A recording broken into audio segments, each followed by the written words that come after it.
In America, we abolished slavery, 13th Amendment in 1865. But we have slavery full blown right here in America right now, coming in, packing Walmart, packing every place with stuff made by slaves. They call them low-paid workers. Nobody is going to come to work 7 days a week, 14, 15 hours a day, period. Forget about the pay anyway. Okay, just forget it. Nobody's going to do that unless they're forced. In the exact, because they're slaves. They're forced just like slaves. Because otherwise they're not going to come 7 days a week. Okay? Without any break whatsoever. You understand? And once you've done the crime, you've done the crime. No, there's no backing away now.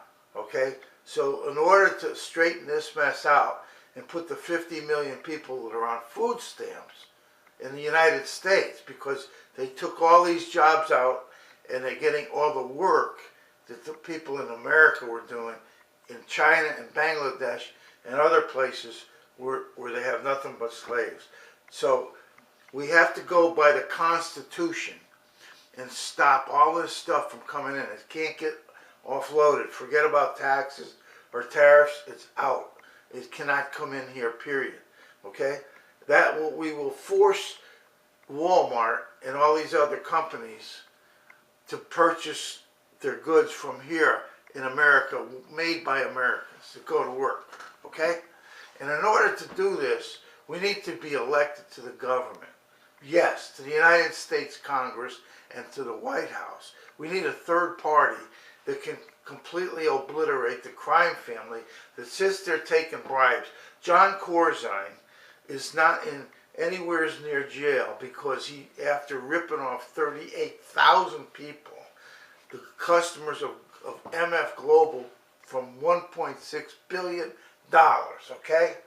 I don't care if they got all of it back tomorrow. They still committed the crime. You can't buy, oh, well, they got money back. Sorry. You don't, that's not how it works here. Once you commit the crime, you have to be prosecuted for the crime. So, no American should vote for a Republican or Democrat. Flat out, period, okay? We have to get rid of the Democrats and Republicans. The whole deal. And the unions keep dumping money in the Democrats' pocket, and they keep backstabbing all the members of the union, who are, in other words, the management of the union is taking the members' money and giving it to the Democrats, who are all crooks. Obama's taking this bribe from Corzine, and he's the biggest guy, Corzine, to bribe Obama. You understand? And the Supreme Court is covering the whole thing up, and we're just sitting here like jerks. Oh, okay, well, the Supreme Court. Yeah, they jumped right into the crime.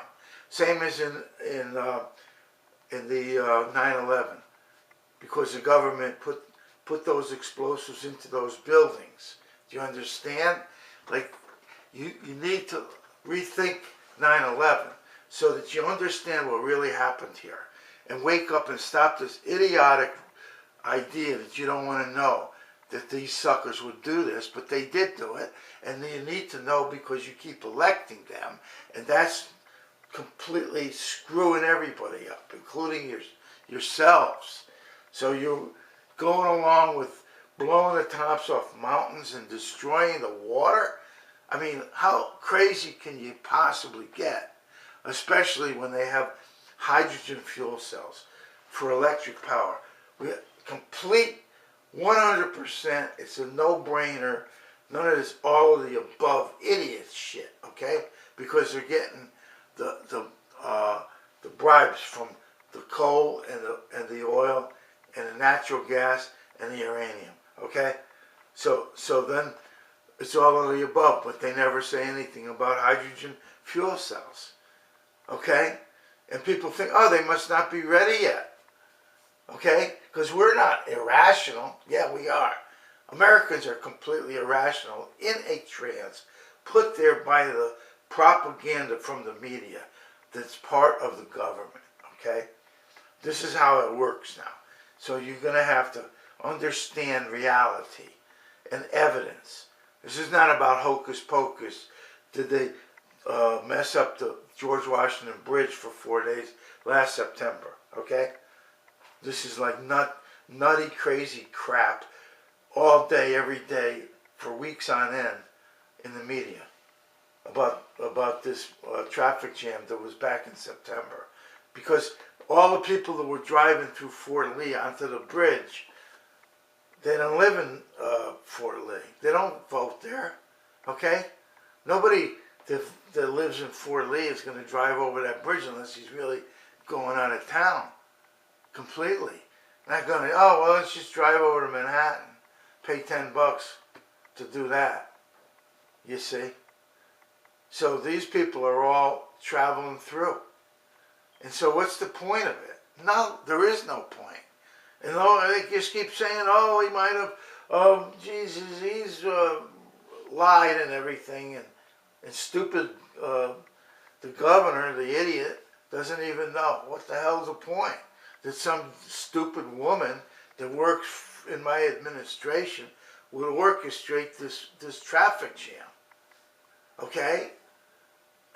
So you're just plain stupid, actually.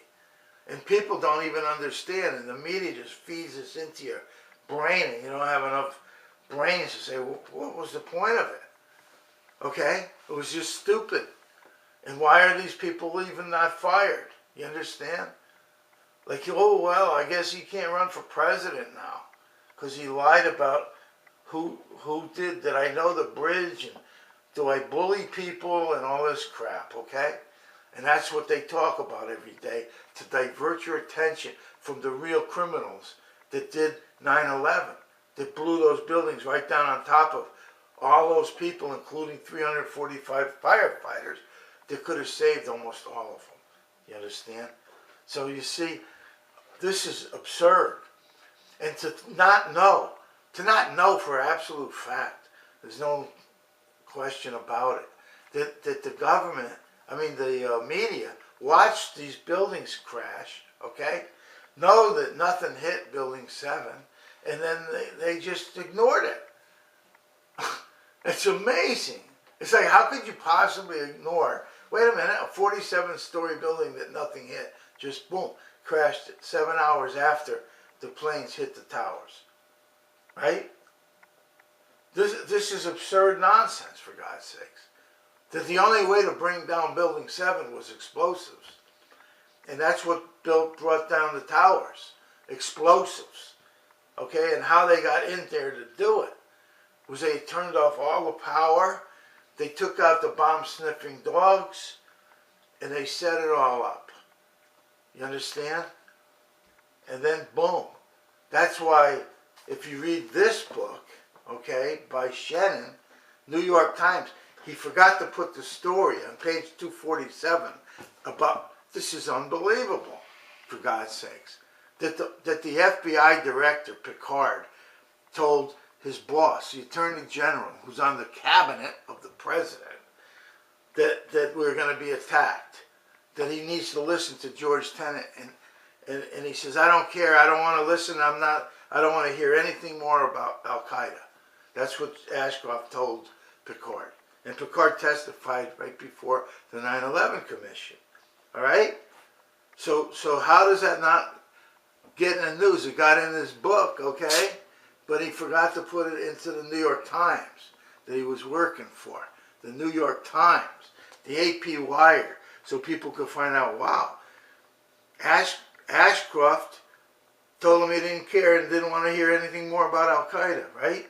On July the 12th. That's when Picard did it. That's when he jumped right into his face, okay? You telling me that's not an incredible story? Wow, wait a minute. The FBI director, Picard, jumped into Ashcroft's face? And Ashcroft's telling him, I'm not going to let you do your job. I don't want you to do your job. And then after they busted Moussaoui in Minneapolis, the FBI headquarters, Mueller, prevented Colleen Rowley from doing their job in Minneapolis by grabbing all the rest of these hijackers, okay? They put them get them on the plane, man. Get them on the plane. And I'll tell you one better that nobody even thought of. That how could you not understand this? Flight 77 never hit the Pentagon. We know that for an absolute fact, okay? Because there's no jet engines, there's no landing gear, there's nothing from an airplane that was in the Pentagon. You understand? So that was a missile that blew right through the wall of the Pentagon, and then blew up like it did, okay? But there wasn't a plane. That means that they had to take Flight 77 and all the passengers and kill everybody, okay? So somebody had to be on Flight 77 to do that. That's all there is to it. There's no other possible way, okay? And so you people don't want to hear about it. You don't want to know about it. You want to cover it up, and you want to be ignorant. And that's going to completely destroy the United States of America. So why would you want to do that? Unless you're just an imbecile. Or you're in a trance, which is what it is. Okay? Everybody is not an imbecile in the United States. No, that's impossible. Okay? But everybody is in a trance. That is absolutely, there's no question about it. And so I'm trying to get psychologists, how could you not see this? Because you're in the same trance. It's the only possible way. Okay? This behavior is so bizarre and grotesque and self-destructive. When you destroy yourself, then you must be insane. Okay? You can't have, and they make up crazy rationale for everything. No matter how absurd it is, they can come up with a rationale for it. Okay? And people, oh, okay. Oh, I got it. Yeah. So I'm just going to cut this short now. Do you understand? So we have to take the bull by the horns and wake up. Now, I know some of these YouTubes, boy, they get hot. Because people like, I can't show you, you know, beautiful jugs, okay? Or I'll get, if I have to do that, I'll get beautiful women that work right down the street in the bar, okay? And they'll take everything off for you, for the YouTube, so you can listen to what I'm telling you, all right? Like, this is critical. We have to move in the right direction right away. We have to stop being in the trance. That's all it could be. And Dr. Richard Samuels, hopefully, is going to snap out of the trance and see, yeah, Jesus, Miller was right. Steve Miller told me exactly what the hell happened here. And that's what happened. Okay? I have to stop being in this trance and hope that everybody gets out of the trance. But first you have to even consider the fact that you must be in a trance to be performing and behaving like this. Because you're just screwing yourself. I'm cutting this short as of right now. And have a good night.